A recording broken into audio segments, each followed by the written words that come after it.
So, there's this friend of mine who always avoids paying for meals. Every time we go out, she conveniently leaves without paying, and I end up covering the bill all the time. Once, she invited me to a hotel and suddenly told me to pay $1,500 for our stay. I was confused and asked her what she was talking about. She insisted that I should foot the bill for our lodging, which seemed completely unreasonable. I'm still shocked, but I've decided it's time to make her face reality. I'm Michelle, a 45-year-old office worker. I live with my husband of 18 years, our daughter in middle school, and our son in elementary school. Since both my husband and I work, we share household chores. Whoever has some free time does the dishes, and we work together to manage our daily lives. My husband is really involved with our kids, driving our daughter to sports activities and playing catch with our son. He's an awesome dad, and I feel fortunate to spend time with such a caring husband and adorable children. One day, someone disrupted my peaceful routine. While I was taking out the trash in the morning, my neighbor and fellow mom Susan asked if I wanted to go for coffee sometime. I hesitantly replied, "Coffee, really?"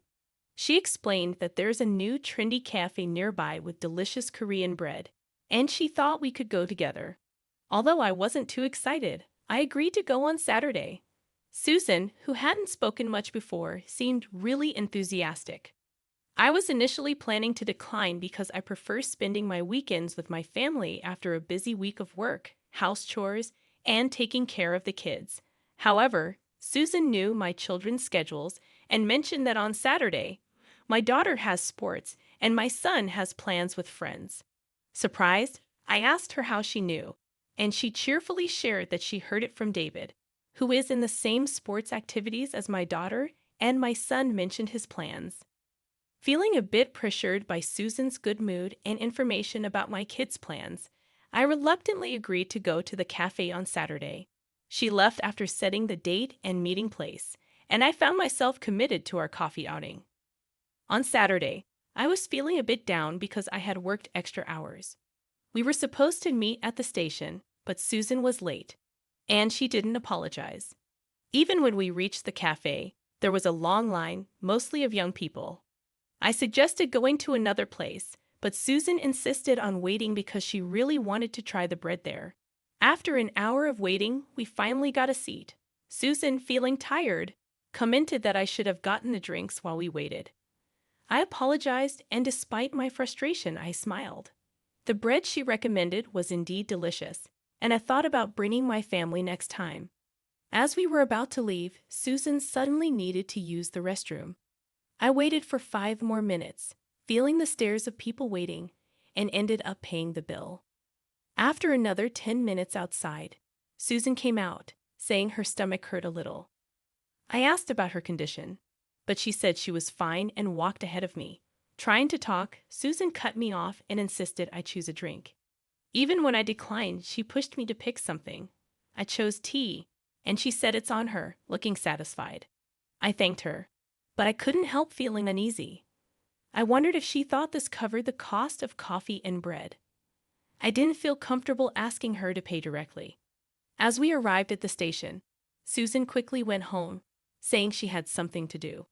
After that, every time Susan invited me for tea, she never paid for it.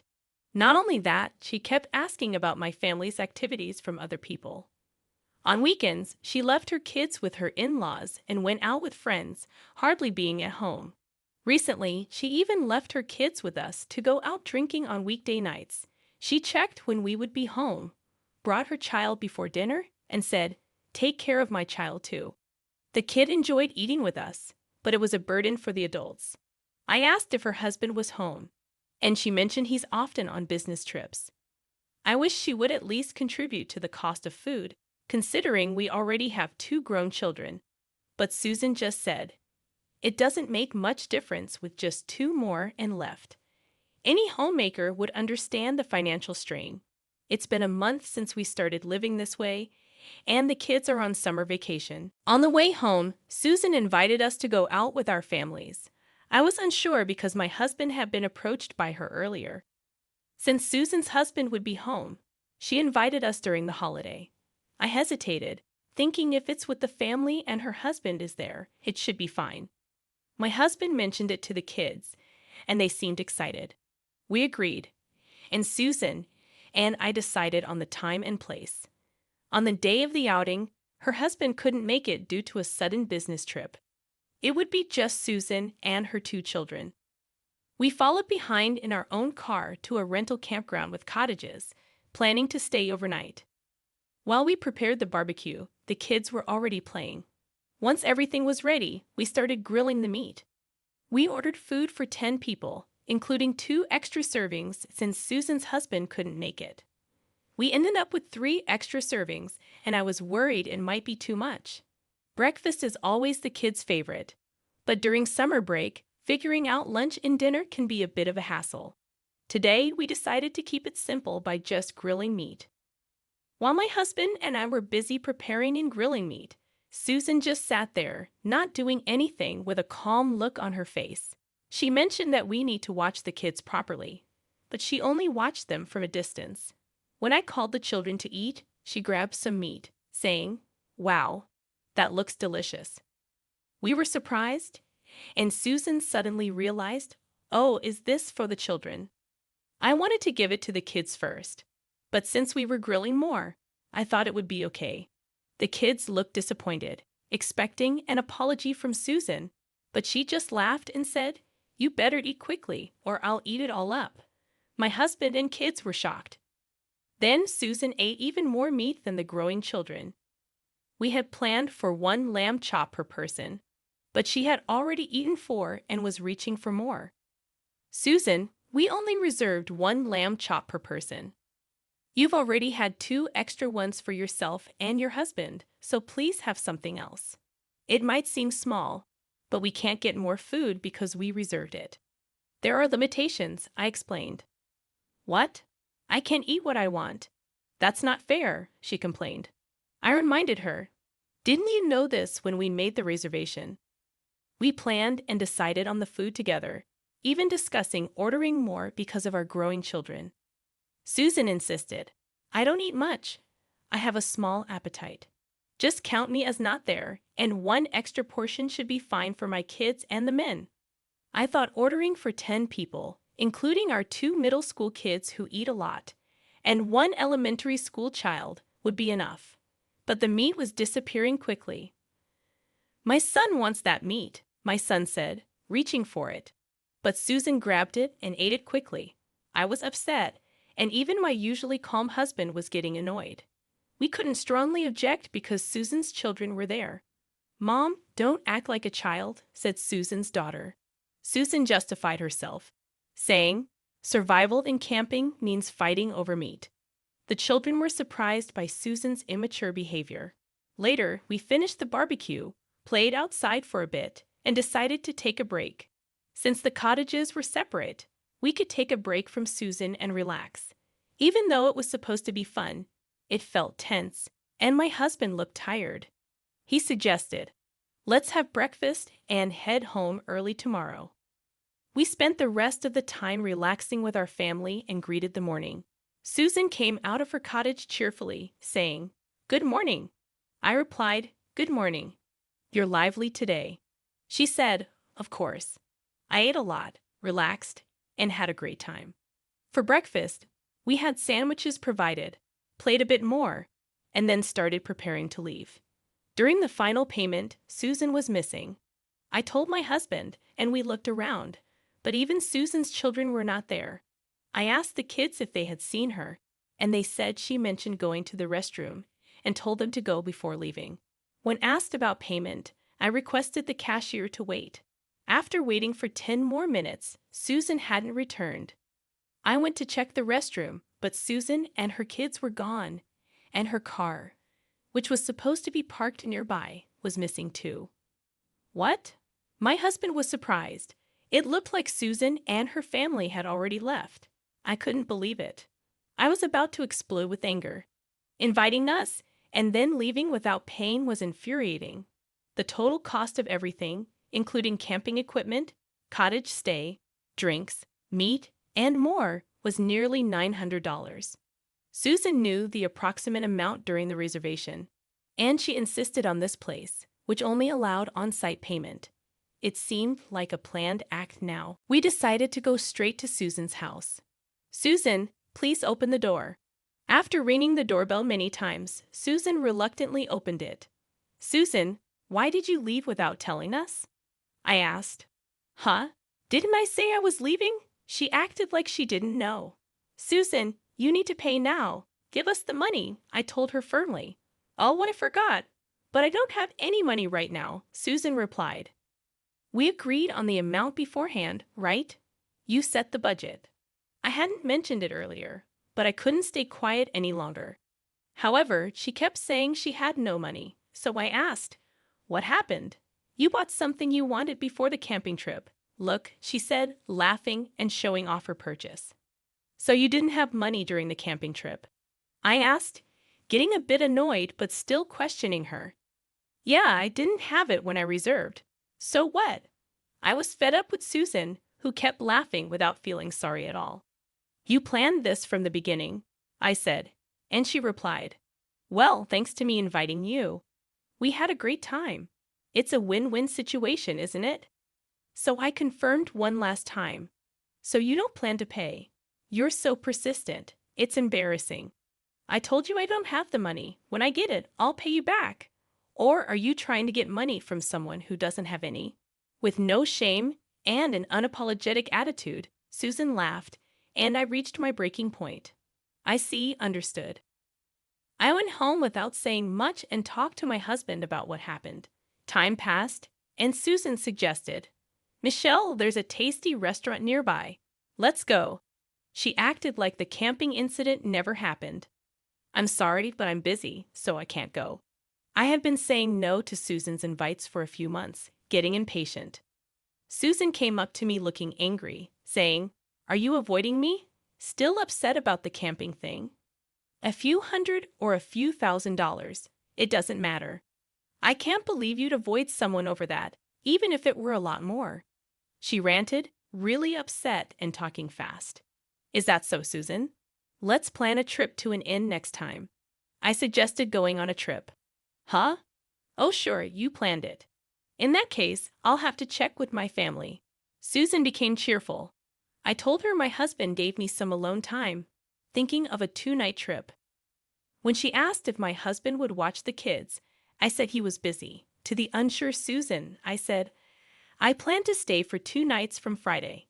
If it's difficult, I'll go alone." She said she'd leave the kids with her husband's parents and join the trip. When I showed her the inn's exterior, Susan got even more excited. "I'll book 2 rooms. There seems to be space for all." I told her about the inn, and Susan started looking up things on her own. "How about I invite my friends too?" she said. So I told her I'd make all the reservations at once. A month later, it was the date of the inn reservation. Susan and her friends were at my house, looking confused. "Aren't you driving us?" "Oh, sorry, I have to stop by my in-laws, so let's go separately," I said, and Susan reluctantly agreed. We drove to the inn in different cars. "Wow, can't believe we're staying at such a nice place, Michelle." "Thanks." Everyone was amazed by the inn's beauty. "Let's enjoy our free time." Susan and her friends were having a great time, seeming to forget about me. The first day was just eating, bathing, and sleeping. After the bath, I found Susan and her friends having a secret talk. "Hey, Susan, can you really afford to stay at this expensive inn?" One of Susan's friends asked. "Yep, it's all on me," Susan bragged. "Amazing. It's over $1,000 per person per night. So generous. Then I'll turn off notifications for texts and calls and enjoy this dream world until we leave." Susan said she'd pay for everyone's stay, and everyone got excited. The next morning, they went to the spa for massages and had a meaningful time relaxing. I tried texting Susan, but she didn't read or reply. Even at night, it seemed she was having a good time. "Hello, Michelle. It's morning already," cheerful Susan called. "Ah, yes, that's right," I replied, wondering why I was stating the obvious. "You overslept, so it's your fault, right?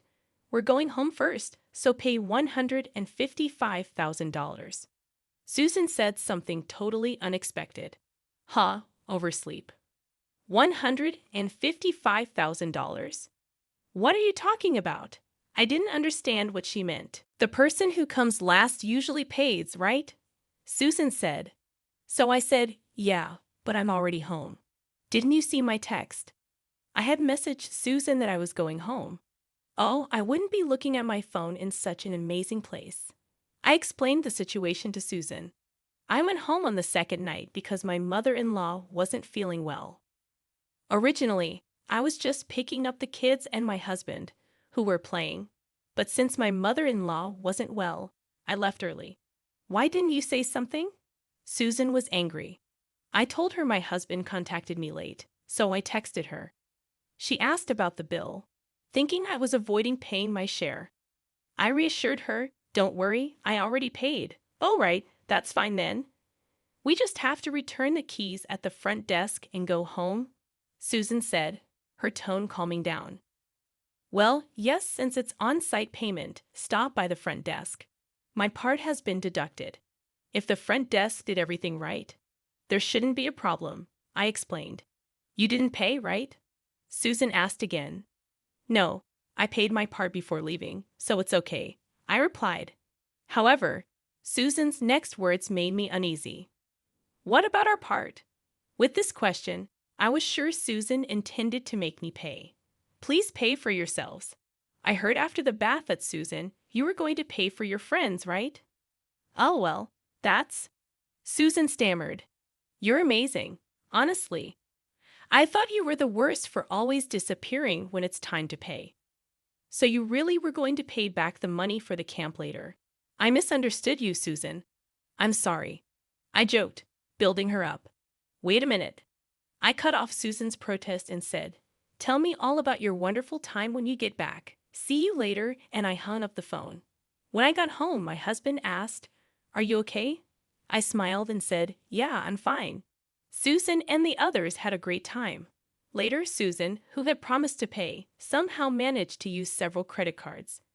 When Susan came back, she looked really bad, unlike when she left the inn.